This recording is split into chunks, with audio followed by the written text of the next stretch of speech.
कनिया ये कनिया भानस करै छी।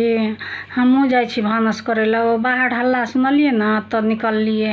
बड़का काकाके आमक गाछ फेर काटि लेलकनि हन। अपना दियादमे जे 8-10टा ई लहंगड़ा सब अछि, आब गेलखिन हन फेरसँ।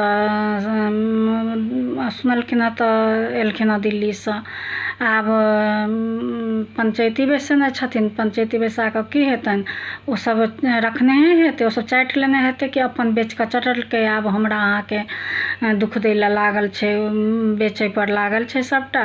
बिकाय तऽ ओसब खेतो पथार बेच लेतै। आब देखियौ लोक केना की करतै, केना गाँव बचतै लोकके, गाँवमे केना रहतै सेहो नहि हेतै। ओहिसँ पूर्ति नहि छै। आ शहरमे जेतै तऽ ईसब गाँवके नाश कऽ कऽ छोड़ि देतै। बाप दादाके सम्पत्ति लोकके छोड़ल जाइ छै। आब देखियौ की होइ छै पंचायतीमे फेरो। चलू अहूँ भानस करू, हमहूँ करऽ जाइ छी।